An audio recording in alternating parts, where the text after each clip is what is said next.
ज्ञान की पिपासा शांत कैसे हो। ज्ञानवती जी ये भी लिख देती कि किस प्रकार के ज्ञान की आपको पिपासा है, आप कौन से ज्ञान की बात कर रही हैं।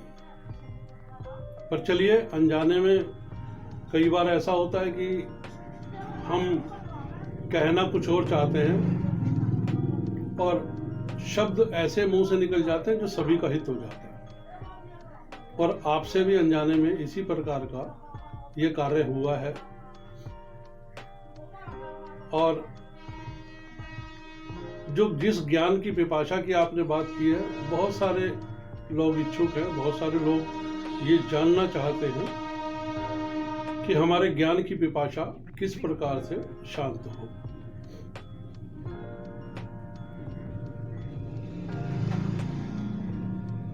मेरी नजर में ज्ञान की 4 अवस्थाएं होती हैं। और प्रथम अवस्था जो है वो है सुनकर प्राप्त हुआ ज्ञान, जिसका आप पक्का वादा नहीं कर सकते कि सुनी हुई बातें उनमें कितनी सच्चाई है।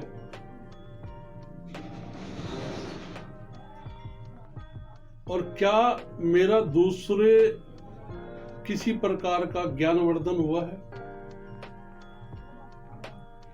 या नहीं। हाँ, यूं सुनी हुई बातों से तर्क करने की आपकी क्षमता बढ़ जाएगी, ऐसा आप सोचते हैं, किंतु वह आपका भ्रम ही होगा। जबकि जिसे आप तर्क समझ रहे हैं वह कुतर्क अधिक हो सकता है, और जिसके साथ आप वार्तालाप कर रहे हैं वो ज्ञानवर्धक न होकर, अगर शुद्ध भाषा में कहूं तो केवल गाल बजाना ही हो सकता है। आप कभी भी किसी निष्कर्ष पर नहीं पहुंच सकते। महाभारत में अभिमन्यु वाला वृत्तांत तो आप सभी जानते हैं, सभी ने सुना है। और शायद जब टीवी पर महाभारत चल रही थी तो संभव है आपने देखा भी हो। और यह भी संभव है कि गर्भ में अभिमन्यु ने अर्जुन की बातें जरूर सुन ली होंगी, वो याद भी रह गई होंगी। लेकिन सोचने का विषय यह है कि बाल्यावस्था से लेकर युद्ध में जाने तक बहुत सा समय अभिमन्यु को मिला होगा, जब उन्होंने शस्त्रों को चलाना सीखा होगा, उसका ज्ञान लिया होगा।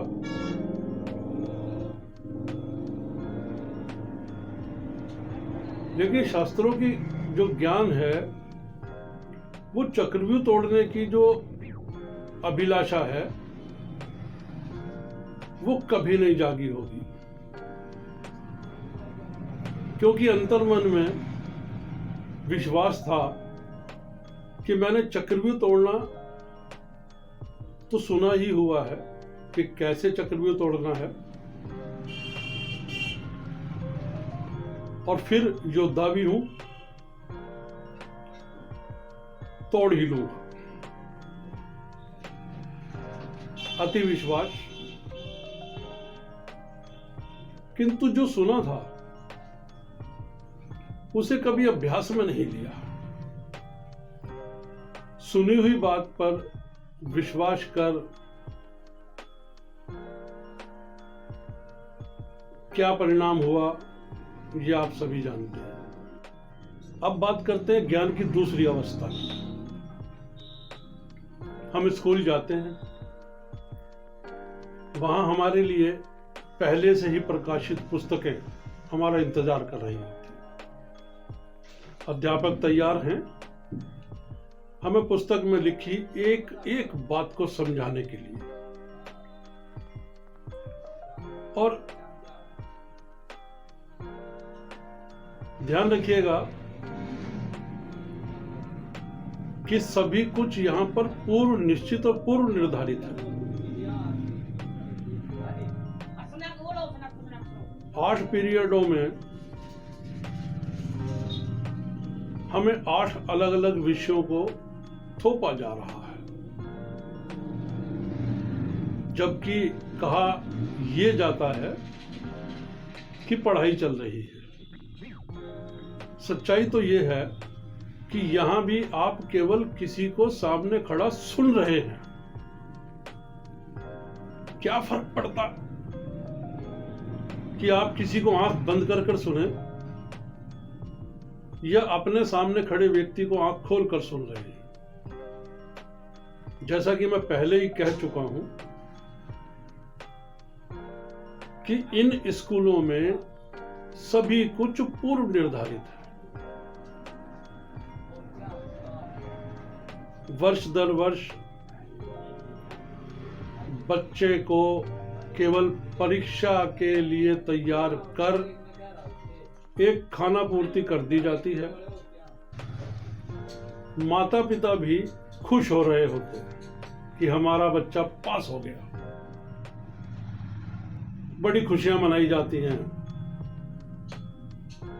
और ऐसा लगता है जैसे माता पिता के सिर पर से बोझ उतर गया, बच्चा एक कक्षा और आगे बढ़ गया। सोचने की बात यहां यह भी है कि बच्चा भी सोचता है कि बस यही तो करना है कि किसी तरह पास हो जाओ।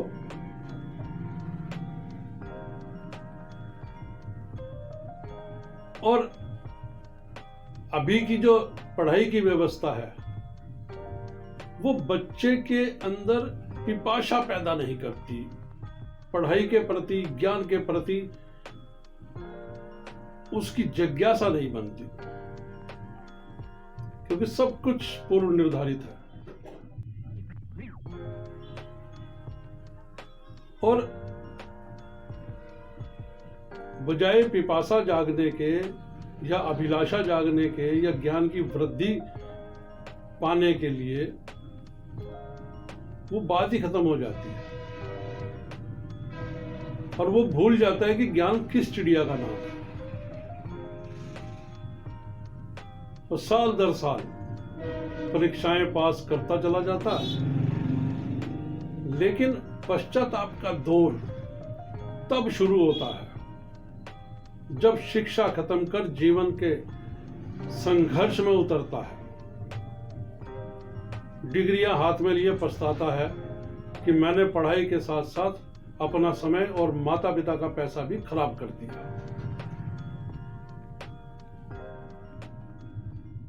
थोपी गई पढ़ाई की व्यवस्था ने ज्ञान प्राप्त करने ही नहीं दिया।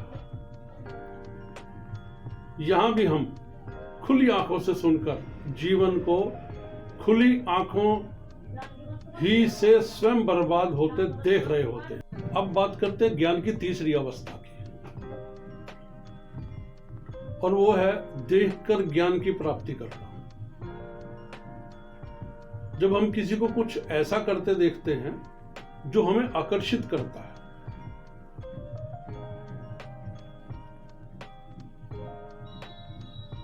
या उस कार्य से भविष्य में हमें लाभ हो सकता है, तो हम अपनी इच्छा पूर्ति के लिए उस कार्य को करने के लिए लालायित होते हैं। जैसे साइकिल चलाना अथवा अन्य वाहन जब हम दूसरों को चलाता देखते हैं तो जिज्ञासावश, ध्यान रखिएगा यहां पिपासा नहीं है, यहां जिज्ञासा है। अगर मैं जिज्ञासा और पिपासा की व्याख्या करने लगूंगा तो वीडियो बहुत लंबा हो जाएगा। तो जिज्ञासावश हम उसे सीखना चाहते हैं। इसके अतिरिक्त जब हम आजीविका चलाने के लिए या यूं कहो अपनी आवश्यकताओं की पूर्ति हेतु कहीं किसी परिपक्व व्यक्ति के पास काम हेतु जाते हैं, तब हम बहुत कुछ देखकर ही सीखते हैं।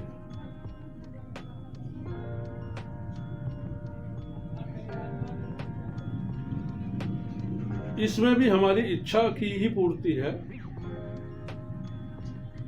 और जो हमें दिखता है कि अभिलाषा है हमें, वो अभिलाषा नहीं है, वो इच्छा की पूर्ति है। जबकि ज्ञान पाने की जो पिपासा है वो यहाँ पर बिल्कुल नहीं होती। अब बात करते हैं ज्ञान की चौथी अवस्था की,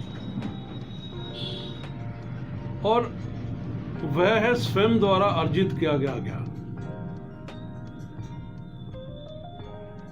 यह जरूरी नहीं कि हमारी ज्ञान की पिपासा हमें हमारे लक्ष्य की प्राप्ति और उसके मनवांछित परिणाम हमें प्राप्त होंगे या नहीं होंगे, लेकिन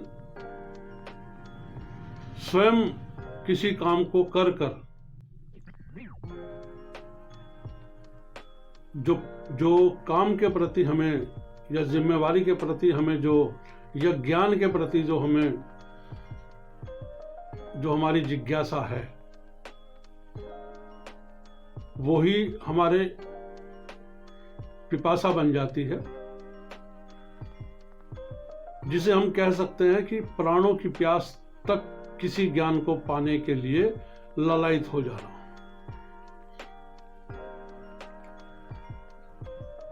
तब व्यक्ति न उसमें समय देखता है, न उम्र का भान रह जाता है। किसी के द्वारा हतोत्साहित यानी मनोबल गिरा दिए जाने के बाद भी वह व्यक्ति ज्ञान को अर्जित करने के लिए किसी भी प्रकार की किसी की परवाह न करते हुए अपने लक्ष्य की प्राप्ति में जुट जाता है, और वो जो उसका अनुभव होता है, वो जो उतार चढ़ाव आते हैं उस कार्य को सीखने में, वो उसका स्वयं का अनुभव हो जाता है, स्वयं का ज्ञान उसका हो जाता है। उदाहरण के लिए महाभारत के एक पात्र एकलव्य का प्रसंग तो आप सभी को मालूम ही है, जिसने जंगल में द्रोणाचार्य की मूर्ति बनाकर और उसको गुरु मानकर धनुर्विद्या में अपने को निपुण कर लिया, और स्वयं अभ्यास कर न केवल अनुभव की प्राप्ति की, बल्कि निपुणता हासिल कर इतिहास में अपना नाम दर्ज करा गया। और ध्यान रखिएगा कि जब तक प्राणों की प्यास न जगे, तब तक प्राण किसी लक्ष्य की प्राप्ति के लिए ललायत न हो, तब तक स्वयं को ज्ञान की पिपासा शांत नहीं होती। अभ्यास कर न केवल अनुभव की प्राप्ति की, बल्कि निपुणता हासिल कर इतिहास में अपना नाम दर्ज करवा गया। जब तक प्राणों की प्यास न जगे और जब तक प्राण किसी लक्ष्य की प्राप्ति के लिए लालायित न हो, तब तक स्वयं के ज्ञान की पिपासा शांत हो ही नहीं सकती।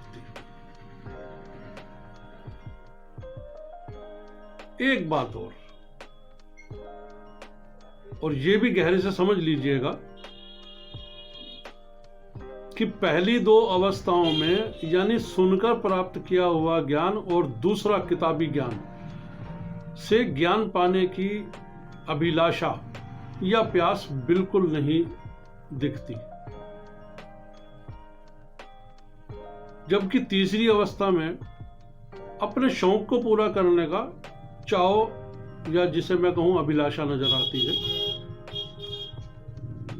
जबकि चौथी अवस्था में प्राणों की प्यास लिए जीवन को दांव पर लगाकर दिन रात मेहनत कर अपने लक्ष्य की, अपनी मनचाही चीज की प्राप्ति करना, अपने ज्ञान में वृद्धि करना, वो व्यक्ति को जीते जी मील का पत्थर बना देता है।